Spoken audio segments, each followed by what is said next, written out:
Reclaim your precious disk space and banish Dropbox from your computer with this detailed, no-nonsense guide. First, we need to ensure Dropbox isn't actively running. Look for the Dropbox icon in your system tray depending on your operating system.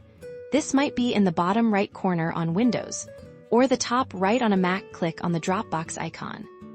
A small menu will pop up. Find the option that says Quit Dropbox or something similar and click on it. This will safely close the application. Now we can properly uninstall it on Windows. Search for apps and features, or add or remove programs in the Windows search bar and open it on a Mac. You'll typically go to your Applications folder. Scroll down the list of installed programs until you find Dropbox. Click on it. Once you should see an Uninstall button appear. Click that button.